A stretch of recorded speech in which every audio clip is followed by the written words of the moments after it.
Hello. We move on to another topic in active filter, which is a high order filter. Okay, so hopefully at the end of this topic, you should be able to distinguish and draw the ideal and typical frequency response of high order active filter, design a high order active filter using op-amp, and solve any related question regarding high order filter. Okay. So in order to design a higher order filter, you have learned about the first order high pass and low pass filter. Okay, the roll off or the slope is 20 dB per decade, or it is equivalent to 6 dB per octave. And also you have learned about the second order filter for both low pass and high pass filter. Okay, and the roll off is much better because it is 40 dB per decade and equivalent to 12 dB per octave. So if you want to design a higher than second order filter, for example a third order filter, what you have to do is just cascading the first order filter followed by another filter, which is a second order filter. So the total combination of this will give you a slope of 60 dB per decade or 18 dB per octave. The order of the filter, for example, you put the second order first followed by the first is okay. It can be accepted also. Okay, and for a fourth order filter is simply just cascading the second order filter followed by another second order filter.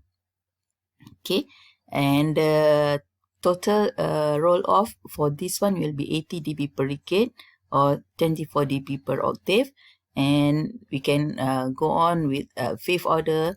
It is just cascading first order followed by two second order filter, the first one and the second order filter, and the total roll off or slope will be 100 dB per decade or 30 dB per octave. So if you look over here, the slope will increase by 20 dB for each order, 20, 40, 60, 80 followed by 100. And if it is in dB, it will be 6, 12, 18, 24 or 30. So if you want to design a sixth order, it will be 3 second order filter and so on. Okay. So if you look at the frequency response of those high order filter, so N1 is first order, N2 is second, third, fourth, fifth, and sixth order. So if you look closely over here, the slope is becoming steeper and close to the ideal. Okay, so that's why we need a higher order filter, because we need that after the cutoff frequency over here, there will be no more gain. Only at the pass band over here, you get a gain. Okay, so that's why you want to have a higher order filter. And in this example, it is for a low pass filter because you have a gain at a low frequency, but the gain will be decreasing at higher order. Okay. And sometimes when we talk about filters, sometimes instead of they talk about the order of the filter, sometimes it is they call it a pole. One pole is actually just one pair of RC. So one pole is associated with first order. Okay, this is a circuit for first order. Okay, and if you have a okay, this one is since it is a first order, so the slope will be minus 20 per decade. This is a low pass filter. Okay, and if you have two pairs of RC, RA, CA, RB, CB, it is called two poles. Okay, this is the Allen and key configuration. Okay, so two poles associate with a second order. Okay, the same thing. Okay, sometimes instead of order, if you look over here, they call it two pole, four, six, and so on. So corresponding to the order of the filter. Okay, just now, if you want to get a higher order filter, what you have to do is cascading several stages of filter. Okay, so now there is a how to synthesize those order of the filter. So it is easy actually. If you remember, for the first order and second order, we have obtain the transfer function for those filters. So for a higher order filter, when you cascading 2 or more stages, what you have to do is you just multiply those transfer function. Okay, for example, in this case, I have H1, the first block, so I have a transfer function for that, and H2, the second block, I have another transfer function for that.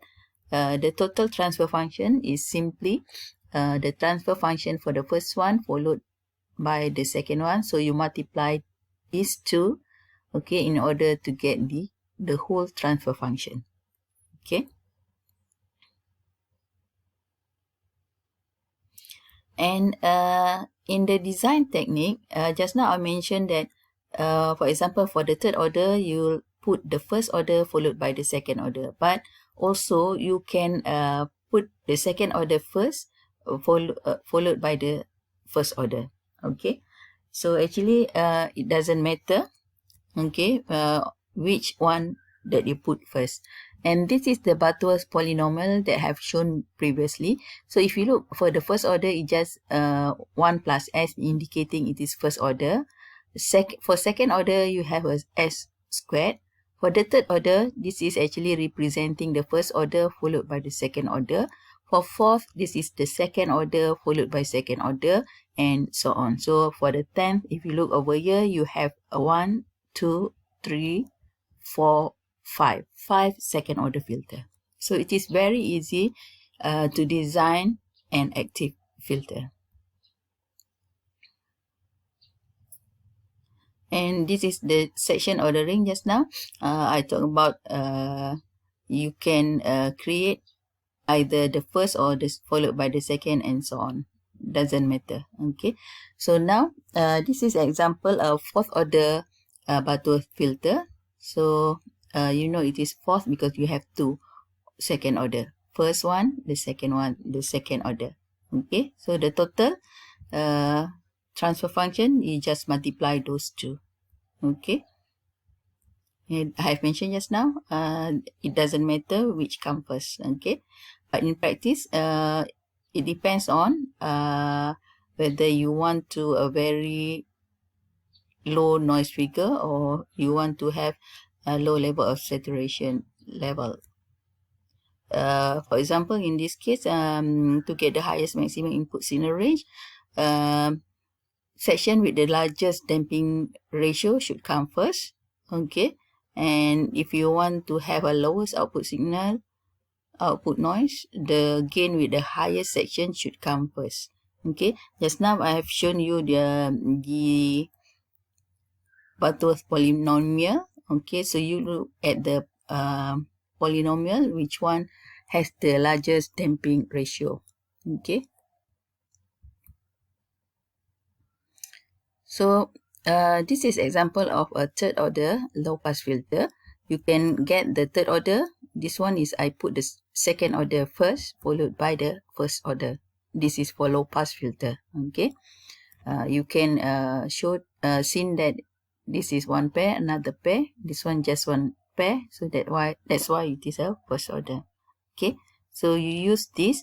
The damping factor for first order is 1. Also for the second order, the damping factor is 1. I can change the order. I put the first order first and followed by the second order. It doesn't matter. Okay, you still use the same damping factor using the Butterworth polynomial table. And for fourth order low pass filter, this is the second order low pass filter. You have 2 pairs of RC and followed by another second order, and you use this one. So the first second order, this is the damping factor that you'll be used, and this is the another damping factor, and these two actually is used to define or to obtain the ratio of RF over R1 over here for the first one, and RF over R1 for the second one. So you can use this one. Okay, your RA, CA, RB, CB usually are equal because those resistors and capacitors are used to determine the cutoff frequency. For example, design a fourth pole Butterworth low pass active filter with a cutoff frequency of 1.5. So you just add two identical second order because it is a fourth order for pole. Okay, make all the resistor RA, RB for both stages to be equal. And in this example, I use 22 kilo ohm. So I use this the formula to get the cutoff frequency. F is equal 1 over 2 pi RC. And then since I fixed the value of R, I calculate the value for C over here. Okay, so what you have to do, you calculate using this formula. 1.5K is the given cutoff frequency, 1 over 2 pi RC, my R to be 22K, so I have to calculate my C. So in the example, I calculate my C to be 4.8 nanofarad, but it is not available in the market, so I use a 4.7 nanofarad capacitor. Okay, so I have two identical second order. This is the first one, this is the second order. So my capacitor is 4.7 nanofarad. Okay, both are equal. Okay, and the resistor is 22K just now. Okay, so I have determined all the resistors and capacitor value. Now I have to determine R1 over R2, R3 over R4. Okay, so to determine that, use the Butterworth polynomial just now. I have two damping factors, 0.765 and 1.848. It doesn't matter which one that you want to use first. In this example, I use this one, 1.848, which is the second damping factor. The damping factor is called 2K, then it is equals to 3 minus AVO. Okay, so we know that for the circuit just now, it is a non-inverting amplifier. So the AVO is 1 plus RF, in this case is R1 over R2. Okay, R1 over R2. So you just equate that 3 minus AVO will equals to 1.152 using this one. Okay, 3 minus AVO is 1.848, so AVO will be 3 minus those value. I have 1.152, and AVO just now I have mentioned 1 plus R1 over R2, so you equate those two. Okay, so your R1 is actually 0.152 of R2, and two unknowns R1 and R2, I choose my R2 to be 22K, so R1 can be calculated and the value is 3.344K. So I use the nearest, which is 3.3K. So I have determined the ratio of R1 over R2 over here. Okay, so now I move on to the second order low pass filter just now. So I use the second damping factor, which is 0.375. Okay, again AVO you can obtain from this, 3 minus the damping factor will equals to 2.235. Okay, so you want to find the ratio of R3 over R4.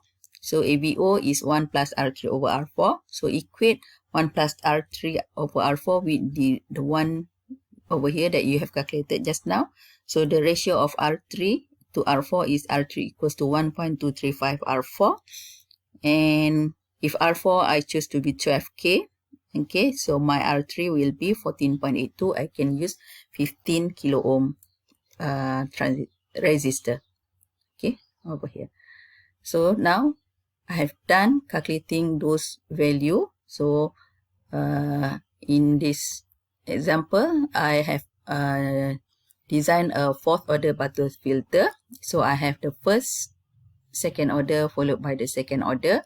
All the resistors have the same value. This is for the cutoff and the capacitor, but it is different value for R1, R2, R3 and R4. Okay, and if you want to order to design another filter, for example, this is high pass. Just now I show you a low pass. You just cascading 3 second order high pass filter. Okay, first, second and third. Okay, and use this one. This is the frequency response. It is getting closer to the ideal. Thank you.